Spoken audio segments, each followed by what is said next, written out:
Akkam jirtu kabajamtootaa fi hordoftoota koo bakkuma jirtan hundatti nagaan koo isin biraa haa ga'u jecha beeziin keessan qaxaleen keessan eessa argamti garuu argama koo isinitti himin dursitanii subscribe gochuu keessan hin dagatina.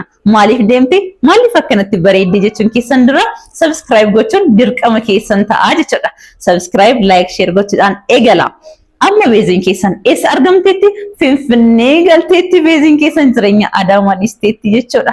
Har'a Finfinnee argameera sababiin Finfinneetti argameef immoo hundasaa kan isinitti himu ta'a jechuudha. Inni tokkoffaan har'a bifa kanaatiin bareedee Finfinnee kan hin argamee fi bakkichi akkuma ilaaltan baay'ee bareedaa namatti tola. Isinittiin himaa amma isinittan himaa wanna tokko iyyuu isinirraa dhoksuu homa tokko hin jiru. Anis no maashaallah natti bareedee jira. Garumuutuyyuu hordoftoota kiyyaadhaan Ramadaan Kariim sin jechuun hin barbaada. Ramadaan Kariim nuun ga'e sin jechuun fedha. Har'a kophaa kiyya miti magaalaa Finfinnee keessa kan hin jiru sa'aatii kanatti. Hamma inni dhufutti viidiyoo kiyya waraabaan jira. Sayyidoo wajjin hin jirra. Sayyidoon maalidhaa fi ati jira Sayyidoon maal naan jedhee magaalaa Adaamaa keessa jiraachuu hin qabdu. Adaamaan siif hin taatu naan jedhee maaliif jennaani dubartoonni Adaamaa maqaan keessan badaa jira waan ta'eef ani immoo baay'eedhuma waan si jaalladhuuf waan si dinqisiifadhuuf baay'ee waan si mararsiifadhuuf magaalaa Adaamaa keessa abadan jiraachuu hin qabdu. Appaartaamaa tokko hin jira waan ta'eef Finfinnee DMC Real Estate-dha. Hin beektu isin hundumtuu keessaniyyuu ollaa Sumayyaatirra mana siif bitaa naan jedhee Finfinnee na fudhatee deemee. Manni xumuramee jira. Dubartoonni Adaamaa akkuma argaa jirtan isarratti wal fixaa jiru. Ani garuu qaatan dhiisee isarra fagaadheen ture. Garuu mootuyyuu hojillee waan waliin hojjechaa jirruudhaaf si badhaasuun qabaa. Kennaa addaa badhaasa addaa kana siif qopheessee jira naan jedhe Sayyidoon kiyya. Hunoo Sayyidoo kiyya jedheen haasa'an jira. Jechuun inni alaqaa kiyyaadha. Hojii garagaraan hojjechiisa. Akka obboleessa hangafa kiyyatti baay'eedhuma isa kabaja isan jaalladha. Achi booddee beeksisa garaagaraa waan isaaniif illee hojjetudhaaf DMC Real Estate irraa mootuyyuu mana jireenyaa hedduu biteera waan ta'eef inni kanaaf immoo kutaa appaartaamaarraa kutaa cisichaa tokko kan qabu si kennaa naan jedhee hunoo isaa faanaa Finfinnee deemnee jirra. Hunoo ani mootuyyuu viidiyoo kiyya waraabu hin dhiisu waan ta'eef kana booddeellee icciti jirtu tokko lama jedhee siin agarsiisa. Inni kan dubartoonni isarratti maraatan hunda jibbee jira. Ani garuu hojii kiyya qofaa hojjechaan ture. Akkuma beektan Beezaa Tiyuubiin cufamee ture har'a walitti deebinee jirra bifa haaraatiin. Kana booddee maatii koo YouTube kiyya akkanaaf guddatu ji'a Ramadaana kana keessatti mootuyyuu hojii gaggaarii hojii babbareedaa fidadheen gara keessan kan dhufu ni ta'a jechuudha. Inshaallah Rabbiin tokkichi na gargaara isinillee na biraa jirtu waan ta'eef YouTube kiyya ilaaltanii mootuyyuu subscribe like gochuu keessan hin dagatina. Itti aansuudhaan immoo ji'a Ramadaana kana keessatti immoo warra biyya garaagaraa jirtanii miskinoota warra qarqaruu barbaadanii anis hojii akkana keessa waan nan jiruuf viidiyoo kana hamma dhumatti daawwadhaa ilaalaa waan tokko irraa argattu jedheeni abdiin qaba. Sa'aatii luluqqee irratti gargaarsa maateriyaalii uffataas ta'ee waan nyaatamus ta'ee waanuma teemirillee bishaanillee waanuma qabdanidhaanii karaa akkaawuntii as jalaa sinifan ka'aa isaanillee akkaawuntii irraa mallaqa ergachuudhaanii sa'aatii afxiraa irratti miskinoota yaa qarqaarruu ji'a Ramadaana kana keessa tokko taane tokkummaadhaan Rabbi biraas nama biraas waan fudhatamaa qabu tokko hojjannee yaa dabarruu sin jechuun hin fedha. Kanaaf bakka jirtanitti mootuyyuu Rabbiin sin haa eegu jabaadha. Maadaam qimamoch mana maadaamitti warra hojjettan ijoollee durbaa baay'een keessan mootuyyuu ji'a Ramadaana kana keessa hojiin baay'eedhuma isinitti baay'ata. Odeeffannoo garaagaraa nin qaba. Kanaaf waan isin jechuu barbaadu maalidha? Jabaadha humna jajjabina waaqayyoon isiniif haa kennu jechuun hin fedha. Hoomata akka inni uffina waggaa dhufu mootuyyuu tokko taane tokkummaadhaan warra biyya galtanii mootuyyuu akka wajjin dabarsinu nin beekaa nin amanaa. Rabbiin nu gargaara. Kanaaf naa jabaadha naa jiraadha cimaan sin jedha. Akkuma sin jedhe jalqaba irratti Sayyidoonis hojiin ani hojjedhu ilaalee na jajjabeessu na cimsuudhaaf mootuyyuu kennaa mana jireenyaa yeroo Finfinnee dhuftu yookiin immoo Finfinnee galtee yoo jiraachuu barbaadde mana jireenyaa onoo hin jira waan ta'eef Sumayyaan illee keessa galtee jiraachaa hin jirtu. Kanaaf immoo kennaa mana jireenyaa kanaas kennuu nan fedhaan jedhee maaliidhaaf jennaani dhaabbata Queen Charity and Training Center kan jedhamu dhaabbata tola ooltummaa fi leenjii dubartoota irratti kennuu irratti kan hojjetudha. Kana waan nan hundeessee hojjechaa jiruuf Finfinnee yeroo tokkoon hin deema Adaamaan deddeebi'a kanaaf itti boqottaa waan ta'eef jedhee kennaa kana anaaf kenne Sayidoo guddonaaf galatoomii umriin keenyaaf haa dheeratu.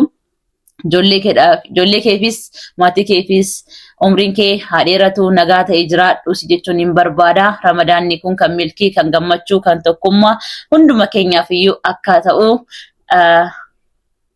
Waaqayyootiin nan kadhadhaa nan amanas inni immoo nagaa nu godhe nu jiraachisa. Kanatti aansuudhaan immoo hordoftootaa fi kabajamtoota koo isinillee cimaa jabaadhaa gaafa biyya galtan immoo dhaabbata kanaaf miseensa ta'uudhaan isin guyyaatti qarshii 100 yookiin 50 kennuu ni dandeessu. Qarshii 50 yookiin qarshii 100dhaan kaardiitti guutuu dandeessu. Asimmoo warra rakkatee guyyaatti al takka nyaachuu kan dadhabee nama hedduu jira waan ta'eef dhaabbata kana keessatti gaafa miseensa taatan immoo miskiinota gargaartuu ni jajjabeessitu carraa hojii uumuunis ni jira. Kanaaf baay'een sin jaalladha. Nagaanaaf ta'a, nagaanaaf tura. Finfinnee KS Arabian Majlis kan jedhamu dhaabbata Queen Charity and Training Center keessatti akkan hojjedhu beekanii na qarqaaruudhaaf na waamanii jiranii ani immoo isaan bira dhaqeen jira jechuudha. Har'a mana Arabian Majlis tokko isin agarsiisa sababni itti deemee immoo na faana tura asinittan hima. KS Arabian Majlis inni argamin jira Finfinnee mana Arabian Majlisa KS Arabian Majlis bakka jedhamutti dhaqeen jira. Iddoon argamni isaanii Finfinnee Goroo Addabaabaayii Gamoo Goree jedhamu darbii lamaffaarratti ni argamu. Lafa hojii isaanii hundumaa daawwadhee ilaaleen jira. Sababbiin isaan na waamaniif immoo akkuma dursin jedhetti dhaabbata tola ooltummaa fi leenjii dubartootaaf kan kennu dhaabbata Queen Charity and Training Center kan jedhamutti na arganii hojii kiyyaa na jajjabeessuudhaaf na bira dhaabbachuudhaaf na waamanii jiranii. Har'a immoo Ramadaana kana keessa isaan bira deemeen jira jechuudha. Finfinneen deemee shambaa jechaan jira. Guyyaa har'aa kana sababbiin isaan na waamaniif hiriyyaa bareedduu qaxalee barattuu yuunivarsiitii garummoo wiilcharaa itti deemtuu dhabdee harki ishee baay'ee miidhamee jira. Ani immoo akkuma beektan dubartootaaf daa'imman irratti nan hojjedha. Dubartoota qarqaaru jajjabeessu leenjii kennu kana waan jaalladhuuf kana hojjechaallee waan nan jiruuf KS Arabian Majlisin immoo hojii kiyyaa kana ilaalanii na jajjabeessu na bira dhaabbachuudhaaf immoo Finfinneetti na waamanii isaan biraan jira jechuudha. Isaanoo maal naan jedhanii TikTok akaawuntii ni qabu. Amma immoo fooloowarsii 46 ni qabu. Fooloowarsii isaanii gara 100 yoo ol guddateef wiilcharii isheedhaaf akkanaaf bitanii waadaanaaf galanii jiru. Ramadaana kana keessatti immoo dhuma Ramadaana ji'a Ramadaana kana keessatti kennaa kana isheedhaaf akka kenninu sarpiraayizii akka goonu abdiin qaba. Uummanni Oromoo uummata bal'aa Itoophiyaa guutummaatti immoo miiliyoona 130 ta'aa jira. Kanaa keessa immoo ani 100 guyyaa tokkodhaan galuu hin danda'u. Sirriitti nan danda'a jechuudha. Yoo maal ta'e yoo isinumtuu kana ilaaltanii seentanii mentions ni godha jala YouTube keessa waan ta'eef mentions ni godha. Karaa TikTokidhaan seenuudhaan akaawuntii isaanii follow gochuudhaan namoota biroodhaaf immoo share gochuudhaan wiilcharii bareeda ajaa'ibaa ta'e binne kennaa kana akka obboleetti keenya micoo bareedduu qaxalee barattuu cimtuu barattuu yuunivarsiitii kanadhaaf akka gumaachu akka kennaa kenninuuf. By the way, future ishee akka bareedu ishee bira dhaabbachuu obbolummaa keenya agarsiisuuf malee nuti illee ishee ooltaanee ishee caallee ishee qarqaaraa hin jiru.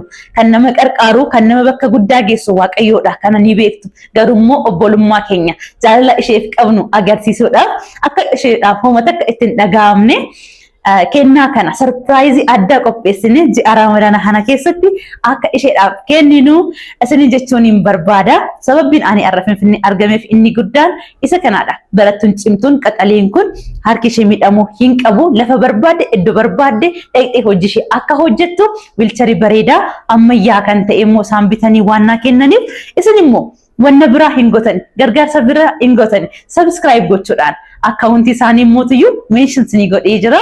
Karaa TikTokidhaan seenuudhaan follow gochuu qofaadhaan obboleetti keenya yaa gammachiisnu nu biraa dhaabbadha. Queen Charity and Training Center ni mootoyyuu hunduma keessan isin affeeree jira membarii ta'uu ni dandeessu. Waamicha keenya dhageessanii akka dhuftan isin jedha. Ramadaan Kareem nagaanaaf ta'a isin jaalladha.